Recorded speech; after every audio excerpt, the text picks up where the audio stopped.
그 얘기도 충격적이어서 매출에 도움만 된다면 쇼츠랑 릴스에서 춤도 출 거라고. 그 얘기 들으면서 진짜 반성 많이 했어요. 고객들은 다 알고 와요. 다 알고 와요. 그래서 떠봐요. 더 알아가고 공부를 하면서 이거를 고객한테 전달을 하나 더 해주면 고객이 유튜브에 못 보던 건데 이 사람 좀 더 잘하네 라고 해서 속된 말로 지갑을 여는 것 같아요. 수임을 하는 것 같아요. 근데 그만큼 열심히 하지 않으면 진짜 망한다는 건 현실이에요. 장기적인 고객 마케팅 실천으로 넘어가야 돼요. 들쑥날쑥하지 않아요. 그러니까 이미지의 중요함을 알고 있어요. 꾸준하게 바뀌지 않는다는 그 이미지를 심어주는 거. 결국은 내가 할 수 있는 분야로 스위치 시킬 수 있는, 전환시킬 수 있는 것에 제발 고민을 좀 해라.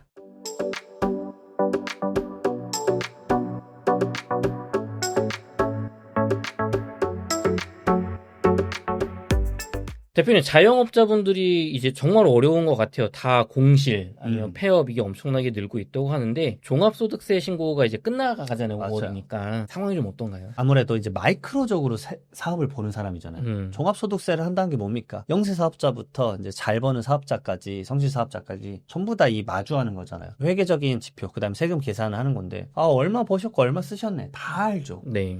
근데 제가 이번에 좀 너무너무 안 좋습니다. 제가 진짜 너무 안 좋다는 걸 먼저 첫 번째로 얘기를 드리고, 왜냐면 저한테 종합소득세를 맡기는 분들의 인원수가 줄었어요. 왜냐? 물론 이제 제가 기장을 많이 안 하는 것도 있지만, 대표님 저 거의 폐업 직전이에요? 뭐 이런 느낌. 세금 낼 거 걱정할 때가 아니에요. 걱정할 때가 아니다. 그리고 제가 약간 사실 남몰래 좀 우은 것도 있어요. 진짜. 제가 슬펐던 게 뭐냐면, 이게 종소세 신고도움 서비스 출력을 하면요, 내가 원래 갖고 있던 사업자 등록이랑 사업자 명이 나와요. 그래서 얼마 벌었어요? 라고 띡 하고 나온단 말이에요. 근데 그 아래 갑자기 몇 줄이 더 있는 거예요.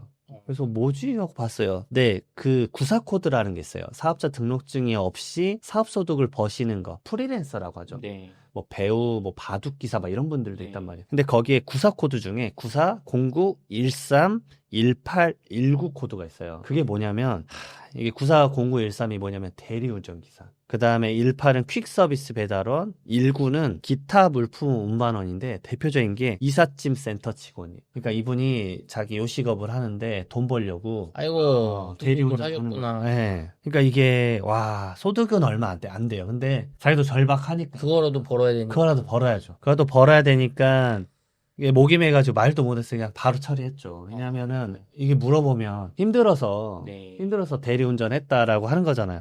이게 정말 치열하더라고요. 그래서 물론 이제 그 와중에도 잘 되는 분들이 있어요.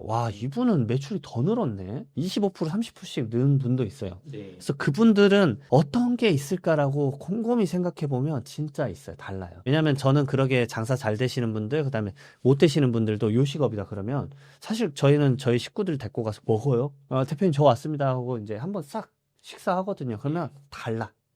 약간 달라. 그런 것들 좀 말씀드리고 싶어요. 대표님, 그러면 이제 요즘 정말 다들 어렵다, 망한다, 쉽지 않다가 있는데, 말씀하신 것처럼 오히려 이런 불황기에도 매출이 늘어나는 그런 자영업자분들은 어떤 점이 좀 다르셨어요? 저는 크게 한 4가지 말씀드리고 싶어요. 네. 4가지 말씀드리고 싶은데, 우선은 힘들지만 그분들도 알아요. 망하면 더 힘들다. 그래서 매출 는데 오랜만에 가봤어요. 그 대표님 식당도 가봤는데, 첫 번째 브레이크 타임 없애버렸어. 브레이크 타임 있어야 되는 거 아니에요? 인건비 줄여야지. 어차피 그때 안 오니까 브레이크 타임을 근데 무조건 걸어놓는 게 아니고 자기 혼자 해버리시. 그러니까 내가 약간 더 힘들자. 내가 지금 너무 건방 떨었다. 내가 지금 이럴 때가 아니다. 약간 더 힘들더라도 브레이크 타임 없애도요. 사실 브레이크 타임이란 제도를 이미 알고 있었던 사람들이 안 온대요, 바로. 그러니까 이런 식이야. 야, 저기 식당 2시부터 4시까지 브레이크 타임이잖아. 그러니까 3시부터 5시까지 저기 못 가. 네. 그 인식을 오히려 푸는 것도 힘들대요. 한번 잡아놓으면. 그래서 그걸 잡고 홍보를 대대적으로 했는데도 많이 안 오더라도 그거라도 잡는 거래요. 그 몇 명이라도 내가 팔면 되니까. 네, 몇 명이라도. 그때 나 혼자서 그래서 그냥 천천히 쉬다가 들어오면 하나 감사하게 생각하고 한대요. 브레이크 타임 없애고 마감 시간에도 일이 들어오면 퇴근. 오케이. 무조건 할 수 있다. 식사 됩니다. 됩니다. 선생님까지 제가 할게요. 그러니까 멘트도 좀 기분 좋게 해주고. 네. 딱 하고 조금이라도 더 하신대요. 그래서 그거 보면서 쉽지 않다. 진짜 쉽지 않다. 이게 직원분들이면은 저 10시 문 닫습니다 하고 안 팔잖아요. 그래서 마감 때 카운터를 무조건 자기가 본다. 사장님이. 네, 왜냐면 그게 직원이 보면 5분밖에 안 남았는데 이거 받으실 거예요? 막 이래버리니까. 그러니까 직원 보고는 가라고 한대요. 아니, 절대 그렇지 않아요. 직원 보고 뭐 만들라고 안 해요. 그렇죠. 직원 보내고 자기 혼자 만든대요. 퇴근 미루. 퇴근 미루고. 이게 조금씩의 차이를 만든대요. 하루에 그래서 목표가 이걸로 10만 원이래. 한 달이면 300이고 연이면 3,600. 와, 이게 그러면 괜찮은 거예요. 그러면 저 가게 뭐 사람 인건비 하나 빠지는 거니까. 그러니까 이거를 하겠다고 하신대요. 이게 첫 번째가 즉각적으로 이거구나. 네. 두 번째는 그거예요. 단골 손님과의 약속을 무조건 지켜요. 단골 손님이 자기 매출 비중의 포지셔닝이 엄청 높다라는 걸 분석을 하시고 알고 계세요. 그거를 알아야 돼요. 그래서 오픈 시간하고 휴무일 칼같이 지키고 있어요. 그러니까 오픈 시간 무조건 너무 일찍도 아니에요. 자기가 너무 필요하니까. 네. 딱 오픈 시간 지키고 휴무일도 예를 들어서 내가 무조건 일요일 쉬겠다면 일요일 칼같이 지켜요. 근데 가끔 나 이번 주는 토일 쉬어야 될 것 같아. 가끔 내가 토요일 쉬고 일요일날 일할래. 이거는 그 고객이 딱 갔었을 때 헛걸음질하게 되거든요. 그러면은 진짜 저도 그래요. 한 2번 그러면 아무리 맛있어도 야 가지 오지 말자. 내가 뭐가 아쉬워서 여기까지 오냐. 아니 뭐야 마음대로고. 맞아요. 내가 가지 마. 이거 오지 마 이래버려요. 들쑥날쑥하지 않아요. 그러니까 이미지의 중요함을 알고 있어요. 꾸준하게 바뀌지 않는다라는 그 이미지를 심어주는 거. 네. 그래서 사실은 제가 아시는 요식업 사장님인데 사실 그분 흡연을 해요. 근데 아무도 고객 중에 그분이 흡연하는 걸 몰라요. 어떻게 모르죠? 왜냐면 진짜 망하는 가게는 대표님이 가게 앞에서 흡연하고 있어요. 맞아요. 장사 안 돼 보이는데 앞에서 막 시무룩하게 담배 피우고 있으면은 저긴 가면 안 되겠다. 진짜 저는 그러면 저희 가서 날 음식 안 먹겠다. 맞아요. 제가 충격적인 게 집 앞에 식육점을 이제 좀 이것저것 가보는데 네. 식육점 앞에서 식육점 사장님이 담배 피우고 있는 거예요. 뭐야? 진짜 왜냐면 그 손으로 자를 거잖아. 맞아요. 고기. 그래가지고 속된 말로 와, 저 망하려고 작정을 했구나. 근데 저는 이해가 갔어요. 그 사장님 폐업 준비하고 있었던 거예요. 그렇구나. 그래서 딱 2주 있다가 거기 문 닫더라고요. 그러니까 진짜 속이 타서 담배를 피우시는 와, 그게 너무 슬펐어요. 어쨌든 절대 가게 앞에서 흡연하지 않으세요. 대표님들. 예. 이게 두 번째. 맞아요. 이거 이미지 중요한 게 제가 저기 서울역 앞에 중림동 쪽에 살 때 거기 이렇게 고깃집 잘 되는 데 있어요. 줄 서서 저렇게 맛있는지 모르겠는데 거기 누나랑 제가 거기 지나가는데 그 직원분들이 이렇게 막 문신한 직원분들이 앞에서 막 담배 피우고 있는 걸 보고서 무서워서 가겠나? 야 저기 별로다 막 그러는데 장사 잘 돼요. 마케팅을 잘해서 그런가 봐요. 마케팅 또 오히려 그쪽 마케팅인가? 그러게요. 아무튼 어쨌든 이게 일반적으로는 당연히 안 좋다. 안 좋다. 좋습니다. 그럼 세 번째, 네 번째는 뭔가요? 이거요. 마인드셋인 것 같아요. 오픈 때부터 나는 오픈빨이다라는 것을 꼭 되새겨요. 왜냐하면 오픈빨 때 진짜 잘 돼요. 그리고 저도 그래요. 제 사무실 주변에 어디가 새로 오픈을 하면 우리 밑에 세무사님들 귀신같이 알아내요. 대표님 식당 하나 생겼습니다. 갑시다. 바로 가요. 그리고 저는 한 2번까지 무조건 가봐요. 왜냐면 이 메뉴도 먹어보고 저 메뉴도 먹어보고. 그쵸. 저는 무조건 사이드나 약간 전체 요리 같은 거 있잖아요. 요리. 네. 무조건 시켜봐요. 왜냐면 식사만 먹어보면 요리가 맛있는지 모르잖아. 그쵸. 요리가 맛있으면 여긴 저녁에 와서 먹자. 이래 생각을 바꾸거든요. 그쵸. 왜냐면 대표님들도 그러게 알아주길 바라니까. 네. 저는 푸짐하게 다 시켜서 이제 세무사에 나눠 먹어요. 다양한 거 시키면 이거 한번 드셔보세요. 맛 좀 평가 좀 해줘. 나 한 숟가락 먹어보고. 이러거든요. 근데 이 오픈빨이다라는 거 알아야 돼요. 왜냐면 이게 한 달만 지나서 저도 2번 갔는데 아니다 싶으면 그 집 절대 안 가요. 그러니까 딱 안 가는 집이 결정 나버려요. 근데 그게 지역 기반 장사잖아요. 네. 그러니까 이거를 되새기면서 절대 사치를 하지 않고 더 투자에 힘을 쏟아야 돼요. 제가 최근에 요식업 하시는 분인데 이분이 매출 한 200억 원 정도 벌어요. 보통 요식업이 아니에요. 사이즈가 큰 편이에요. 근데 이분이 대표님을 뵌 적이 있는데 이분이 고객한테 더 다가가야겠다 싶어가지고 매출에 도움만 되면 더 하겠다 그래가지고 이분이 뭘 시작했냐면 쇼츠랑 릴스를 시작했어요. 얼굴 절대 안 드러내는 대표님이셨는데 얼굴 드러내면서 요즘 뭐 하시냐면 쇼츠랑 릴스로 라면 맛있게 끓인 법 찍어요. 엄청 열심히 하세요. 저 그 얘기도 충격적이어서 내가 매출에 도움만 된다면 쇼츠랑 릴스에서 춤도 출 거라고. 그 얘기 들으면서 진짜 반성 많이 했습니다. 나도 지금 이거 지식 전달할 때 춤추면서 지식 전달해야 되구나. 이 춤추면서 여기서 막 저랑 이렇게 춤추면서 막 노래 한번 해야지 사람들이 이거 재밌네. 진짜 이 정도는 해야 되구나 요즘. 와, 진짜 쉽지 않다. 쉽지 않다. 보통 아닙니다 요즘. 좋습니다. 마지막 네 번째는 뭔가요? 마케팅에만 몰입하면 안 된다. 마케팅을 잘해야 되는 거 아니에요? 그죠. 그래서 마케팅만 몰입하는 데가 있어요. 그러니까 이것도 약간 초기 오픈바랑 똑같은데 마케팅만 몰입하면 반짝이에요. 말 그대로 이제 그 쇼츠나 릴스의 조회수에 너무 매몰되는 경우가 있어요. 네. 근데 물론 이제 그래 조회수가 많이 터지는 건 당연히 필요해요. 네. 그러니까 더 많은 고객들이 올 건데 막상 왔는데 야, 그 별거 없더라. 이래버리면 오히려 이미지가 대폭 상승하다가 확 꺾여버려요. 그래서 이런 부분들을 제가 말씀드리는 게 저도 전문직 마케팅을 하잖아요. 네. 상담도 해드리고 그다음에 간단한 컨설팅도 해드리는데 네. 장기적인 고객 마케팅 실천으로 넘어가야 돼요. 제가 주변에 이제 뭐 제가 저한테 많이 오신 분들이 사실 변호사분들이거든요. 의사분들이라 이런 분들 전문직 마케팅 할 때 제가 말씀드리는 게 어떤 아이디어가 있다라는 거 알겠다. 그리고 그런 걸로 유튜브도 찍고 쇼츠 릴스 터질 수도 있다. 근데 그 조회수가 당신은 여기 유튜브 수익을 버는 게 아니지 않냐. 전환율로 넘어가야 된다. 그러니까 전환율 개념이 없어요. 그러니까 내가 춤을 추고 나서 100만 조회수가 뜰 수도 있다. 근데 당신이 변호사인데 당신이 춤추는 영상만 보고 좋아할 수는 있겠지만 당신한테 사건을 맡길까? 그 전환율을 생각을 해야 된다. 장기 고객으로 넘어가는 그 과정을 생각해야 되기 때문에 정말 진심으로 이런 자극적인 영상만 찍는 게 아니라 전문성을 확보할 수 있는 걸 좀 촬영을 해라. 그래서 저도 이제 앞에 영상에서 찍었지만 이사님이랑 이거 찍었잖아요. 네. 제가 이제 코인 투자 관련된 세금책을 내서 책을 써서 이제 이렇게 홍보겸으로 오기도 했고 이걸로 이제 쓰면서 제가 배우게 되는 거예요. 왜냐하면 기존에 어느 정도 이제 지식을 알고는 있었지만 이걸 책으로 투영하는 건 또 달라요. 이게 활자로 남기 때문에 속된 말로 창피하지 않으려고 진짜 열심히 분석해서 써요.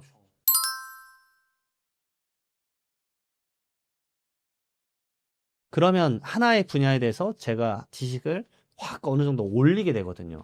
그러면 그렇게 지식을 올리게 되면은 내가 말할 때 떳떳해요. 내가 어느 정도 알고는 있었는데 이게 좀 생각을 갈무리하게 되네. 그래서 전문직 분들에게 제가 권하는 것 중에 하나가 뭐냐면 영상도 좋고 그리고 영상을 찍을 때도 분석해서 찍으실 거예요. 저도 제 채널에서 정말 분석 열심히 해서 찍어요. 근데 하나 더 말씀드리고 싶은 게 책을 써라란 말이에요. 책을 써. 네, 그리고 그것을 영상으로 찍으세요. 조회수가 낮을 수 있어요. 막 500도 안 돼요. 100도 안 돼요. 근데 그 중에 고객이 2명이 될지 3명이 될지 모르는 거예요. 이 사람은 진실성이 있다. 이 사람 잘 알고 있네. 이 사람한테는 전화해서 맡겨야지. 맞아요. 제가 그걸 많이 느끼는 사람 중에 하나예요. 왜냐면 제가 유튜브를 하잖아요. 네. 제가 영상 중에 충격 먹었던 게 300도 안 나온 조회수가 있었어요. 300 조회수면요. 사실 유튜브에서는 매장이에요, 매장. 그쵸. 아무도 안 보는 거예요, 솔직히 맞아요. 말하면. 친구가 맞아. 네. 그 정도면 가족이 봐준 거야. 맞아. 가족이 10번 틀어준 거야. 맞아요. 솔직히 말하면. 근데 그 300 조회수를 보고 바로 수임이 2건이 된 적이 있었어요. 그 중에. 네, 특별한 주제였거든요. 네. 그러니까 그거 관련된 분들이 많이 없어. 대중적인 주제가 아니라는 걸 저도 알고 찍었어요. 네. 근데 그거를 통해서 수임이 2건이 됐어요. 그러면 여러분들이 원하는 제가 이제 지금 많이 전문직 마케팅하는 네. 변호사님이나 의사분들 이런 분들에게는 딱 맞는 것이에요. 조회수에 매몰되는 것보다 물론 대중적 이미지를 키우는 것도 중요할 수 있겠지만 이런 것들을 섞어서 찍는 거예요. 그래서 대중적인 것도 찍지만 나의 전문성인 분야를 드러낼 수 있는 것도 물론 같이 찍어야 된다. 근데 여기 조회수 안 나온다고 침울해지면 안 돼요. 왜냐면 이건 50만 터지는데 이거는 100도 안 나온 경우가 있어요. 맞아요.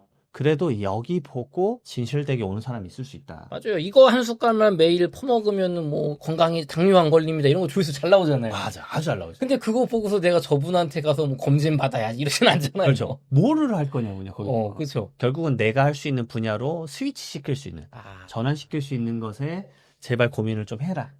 말씀을 드리고 싶습니다. 실제로 이장원 세무사님을 제가 한 2년 전부터 이렇게 같이 그 이성호 세무사님도 촬영하다 보면 2년 전에는 이제 부동산 완전 그쪽 전문가셨잖아요. 근데 그때 비트코인이라는 얘기에 대해서 한번 나눠보고 투자도 좀 하시는데 한 달, 두 달, 세 달 이렇게 뵐 때마다 지식이 늘어나시고 아유, 감사합니다. 직접 투자하시는 금액이 늘어나시고 그러다가 이제 세금 책도 쓰게 되시고 맞습니다. 저랑 이렇게 유튜브 찍으면서 초기에 아마 코인 관련 영상 찍으면 그렇게까지 조회수가 높진 않잖아요. 네. 그리고 어떻게 보면 전문성이 지금보다는 갖춰지기 전이니까 영상 20분짜리가 다 코인은 아니고 뭐 부동산 하다가 맞아요. 한 5분 정도 하고 지금은 지금 코인으로 한 챕터를 채우고도 남고 이제 비트코인 세무 관련해서 이장호 세무님 국내 탑이 되셨어요. 아니, 그 정도는 아니죠. 2년 동안 노력하신 거잖아요. 맞아. 계속 저도 이제 노출을 이제 보고 있는 거죠. 네. 공부를 해야 되니까. 끊임없이 공부 안 하면 이거 그냥 바로. 왜냐면 제가 그 말씀 꼭 드리고 싶은 게 전문직 분들 꼭 권하고 싶은 것 중에 하나예요. 네. 사실 마지막 쪽 질문 중에 하나인데 고객들은 다 알고 와요.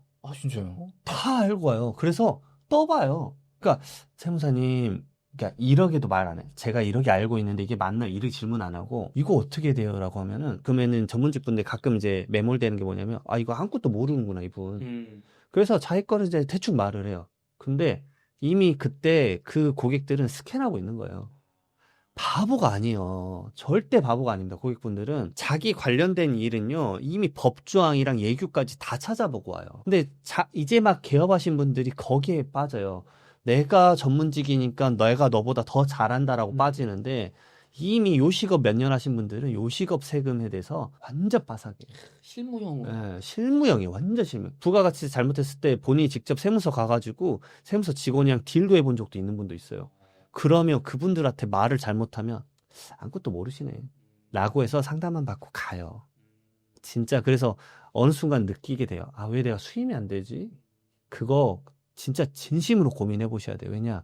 요즘은 정보의 홍수입니다. 전부 다 유튜브에서 다 자세하게 말해주는데 그거 몇 개 보고 가서 말하는데 그것보다 말을 못한다? 고민해야 돼요. 진짜 고민해야 돼요. 마케팅만으로 안 된다. 네, 그래서 저는 내실을 다져라고 해서 진짜 책을 써라. 제가 책 몇 권 쓴지는 당연히 아시는 분들도 예. 있겠지만 제가 15권 정도 썼습니다. 그러니까 책을 쓰면서 너가 책을 뭐 기계같이 찍어내냐라는 건데 책 한 권 써보십시오. 그렇게 안 돼요. 그러니까 제대로 쓴 책은 절대 그렇게 안 됩니다. 아, 진짜 안 돼요. 그리고 제대로 안 쓰더라도 그렇게 안 돼요, 진짜. 내 이름 들어가는데 창피해서. 맞아요. 그러니까 내실을 좀 다지셔야 되는데 뭐 이미 규모를 갖추고 경력도 막 짱짱하신 분들이 이 얘기를 들을 바는 아니에요. 제가 이걸 말씀드리는 건 그래도 경력 한 1년 정도 쌓고 개업하려고 준비하시는 분들인데 이제 제가 봤을 때 3년 미만이신 분들이 여기에 많이 매몰되는 것 같아서 저도 이제 한 10년 차 돼가니까 보이더라고요. 3년 차쯤에 되게 제일 우쭐해요. 내가 이제 뭐 예를 들어서 뭐 어느 전문직이 됐는데 네. 그 관련된 경험도 한 1, 2년 쌓으니까 쉽게 보여요, 사실은. 근데 저도 그때 그랬어요. 그때 실수도 많았고 오히려 실수가 많았어요. 네. 근데 몇 년 지나니까 이제 이게 고개가 숙여지더라고. 와, 난 진짜 아무것도 모르는구나. 그래서 더 파고 더 파도 더 나와. 더 나와. 계속 나와요. 그러니까 더 알아가고 공부를 하면서 이거를 고객한테 전달을 하나 더 해주면 고객이 유튜브에 못 보던 건데 이 사람 좀 더 잘하네 라고 해서 속된 말로 지갑을 여는 것 같아요. 수임을 하는 것 같아요. 정말 힘들어졌습니다. 저는 이거 실제 사례로 저도 공감하는 게 제가 동탄에 전셋집을 한번 구해보려고 간 적이 있는데 한 1년 반 전인 것 같아요. 공인중개사님께서 여기 전세 대출이 나옵니다 그러는 거예요. 그래서 제가 아니 나는 저기 서울 2주택자라서 전세자금 대출이 안 나오는데 아니 대표님한테 그렇게 말한 거예요? 그러니까 제가 물어봤어요. 네. 아까 대표님이랑 똑같아요. 이거 혹시 전세자금 대출이 뭐 제가 좀 나오는 서울에 집이 2채가 있는데 똑같아요. 알면서 물어보는 거예요. 혹시 내가 모르는 게 있나? 아, 맞죠. 더 많은 정보가 내가 알기로는 난 2주택자여서 전세자금 대출이 1주택자는 나오는데 혹시 아는 게 있나? 하고 여쭤봤는데 모르는 척하고 물어보죠. 당연히 뭐 저는 아는데 뭐 이렇게 하지 않잖아요. 전 되게 이렇게 순박한 고객 잘 모르는 청년으로 보는 거예요. 그래요? 근데 이분이 그런 대출 상담사 무슨 생명에서 뭐 10년 근무하셨다 퇴직하셨대요. 뭐 팀장이었다 내가 얼마 전까지. 그러면서 아니 지금 나온다는 거예요 전세자금 대출이. 그래서 재밌다. 그래서 저는 안 나오는데 이게 나온다고 그래서 정말요? 그럼 한번 좀 알아봐 줄 수 있어 했더니 막 연락을 주시는데요. 그래서 한 일주일 있다가 안 나온다는 거예요. 2주택자라서. 저는 이제 그분하고 저 주택 계약을 안 하고 다른 분하고 했거든요. 물론 또 다른 요인도 있지만. 그러니까 말씀하신 것처럼 고객들이 이제는 알아요. 안다. 맞아요. 다 알아요. 바보가 아니에요. 맞아요. 거기다가 요즘 이 말도 하고 싶은데 전문직군 요즘 어떠냐. 저 최근에 그 영상 봤어요. 주 7일 그래도 월 300번다. 4평에서 일합니다. 그 어떤 유명한 변호사님 있어요. 그 영상 봤는데 그분이 영상 처음에 그 말을 해요. 변호사 플랫폼 들어가서 검색 상단에 뜨는 거 월에 광고 비용이 1억 원이 넘는다. 근데 저는 그걸 알고 있어요. 왜냐, 저는 변호사님들 기장도 하고 이런 걸 하니까 광고 비용 얼마 쓰는지 알고 있어요. 진짜 1억 원씩 씁니다. 엄청 많이 써요. 위에 뜨려고. 네. 보통 아니에요. 그래서 맞아 쉽지 않지 했는데 댓글에는 무슨 전문직을 우리가 걱정을 하냐. 저거 다 굴하다. 막 이런 얘기를 하시는데 전혀 그렇지 않아요. 근데 그만큼 열심히 하지 않으면 진짜 망한다는 건 현실이에요. 저도 지금 개업하고 거의 주말 계속 일하죠. 주 7일 거의 일하는 것 같아요. 거의 10년째 이러고 있으니까. 네. 몸이 바스라질 것 같아요. 솔직히 말하면. 소원이 주말에 낮잠 한 번씩 자는 건데 이게 진짜 쉽지가 않죠. 그 비트코인 투자하신 거 많이 오르면 될 것 같아요. 맞아요. 그래서 전문 직군들 이거 마케팅 도움 드리는데 폐업도 상당하다. 요것도 말씀드리고 싶어요. 1분기에 변호사, 세무사, 회계사 개업한 사업장이 네. 변호사가 437개, 세무사가 591개, 네. 그 다음에 회계사가 63개. 와. 그 영상 보시는 개업한 전문 직군들 있으실 겁니다. 본인 사무실 딱 두고 반경 500m에 한번 쳐보세요. 세무사 사무실 아니면 변호사 사무실 엄청 많이 늘어났을 거예요. 제가 아는 세무사님이 이번에 개업을 하신대요. 네. 그래서 기존에 아무 생각 안 하다가 이제 일을 친 거예요. 뭐 잠실역 세무사 네. 뭐 이런 식으로 환공포증 올 뻔했대요. 점이 너무 많이 찍히는 거구나. 우수하게 많은 점이 찍혀 있으니까 그래서 몰랐어? 그러니까 아니 이것도 모르고 지금 개업하려고 했던 거야. 그러니까 저는 이렇게 말할 줄 몰랐습니다. 역 하나당 세무사가 발에 치여. 치과의사 뭐 병원 이런 거 치여. 발에 채여. 근데 생각해봐. 간판을 이렇게 2층 이상 간판 보면서 걸은 적 몇 번이나 있어? 없지? 그렇죠. 다 1층 간판만 보지? 생각해봐. 본인이 그 3층, 4층이 되는 거야. 어떻게 홍보해야겠어. 그러니까 그 말도 하고 싶어요. 자기가 이제 어떤 이제 법인에 오래 있어서 실력 오래 쌓은 분도 있어요. 네. 그러면은, 나 실력 당연히 세상에 알아줘야지. 말도 안 되는 소리예요. 이제 마케팅 시작하셔야 돼. 마케팅을 16시간씩 해보셔야 돼요. 블로그 글을 막 3, 4시간씩 쓰면서 써봐야 되는데, 뭐 내 실력 다 알지 않을까, 사람들이? 개업하면 뭐 당연하겠지, 뭐라고 하는데, 그 흔한 블로그 계정도 안 만들고 개업하십니다. 그러면은 어떻게 되냐? 수많은 마케팅 업체의 홍수 속에서 선택도 제대로 못하고 막 이렇게 흘러가다가 1년 날려요. 그럼 시간 날려, 돈 날려. 정말 그래서 마케팅 공부 제발 많이 좀 하십시오. 진짜 나와 같은 전문직이 유튜브에 적합한지, 릴스에 적합한지, 쇼츠에 적합한지, 스레드에 적합한지, 블로그에 적합한지, 틱톡에 적합한지 이거 6개 처음 듣는 분도 있을 거예요. 제가 봤을 때는 스레드 처음 듣는 분도 있을 거예요. 제발 본인에게 맞는 거 제발 찾으셔야 됩니다. 폐업을 할 수 있어요. 폐업을 하면 전문직군들이 이런 생각을 해요. 그래서 전문직 걱정하지 말라고 하는 것 같은데 네. 너 다른 데 조직 들어갈 수 있잖아. 회사 큰데 들어가. 네. 근데 전문직 이거 폐업을 하면요. 시간하고 돈 날리는 게 어마무시해요. 그걸 하지 말라고 걱정스러운 차원에서 제가 말씀을 드리는 겁니다. 맞아요. 그 전문직 분들이 보통 돈으로 어디 업체한테 홍보 맡기면 잘 되지 않을까 엄청 많이 하잖아요. 맡겨요. 그 돈도 되게 많이 쓴다면서요. 그래서 저한테 전문직 마케팅 상담 오시는 분들이 그걸로 오는 거예요. 이렇게 홍보를 하는 게 좋겠냐? 내가 이렇게 홍보를 하고 있는데 이게 괜찮은 방식이냐? 왜냐하면 저는 제가 채널을 운영해 드리진 않아요. 왜냐하면 지금 하고 있는 방식이 어떻고 당신이 강점이 이거니까 이런 부분들을 특화시켰으면 좋겠다는 얘기를 해주고 그런 방식을 알아봐라라고 해주거든요. 그러니까 이제 솔직히 냉정하게 말해주거든요. 근데 이거 방식 아닌 것 같다. 제가 어떤 분한테도 얘기 드린 게 채널 새로 만들어라. 지금 채널의 알고리즘이 박살났는데 여기에 매몰되지 마라. 새로 만들어는 조회수 막 빵빵 터져요. 차라리 그게 나을 수도 있거든요. 그게 나을 수도 있다. 쉬운 결정은 아니지만. 네. 끝으로 그 요번에 쓰신 코인 투자 세금 마지막 한 말씀 부탁드리겠습니다. 네, 이거 코인 투자 세금에 대한 책을 썼는데 코인이 요즘 이제 화랑기인데 자영업자 하시는 분들이 이런 것들까지 많이 투자하시는 걸로 알고 있어요. 왜냐하면 절박하니까. 네. 그러니까 본인이 이제 어떤 짬이 나거나 그랬을 때 뭐 주식도 있고 뭐도 있고 돈을 벌었다 그러면 당연히 투자군에 고민을 하셔야 됩니다. 그 중에 하나가 이제 코인 쪽일 수도 있는데 이런 책은 이제 말 그대로 제가 어떤 걸 사라라는 얘기가 아니라 정책적으로 그 다음에 제도적으로 어떤 식의 변화가 있는지를 알아보는 책이에요. 여러분들도 자영업 하면서 세금에 대해서 알게 됐고 그 제도에 대해서 공부하셨잖아요.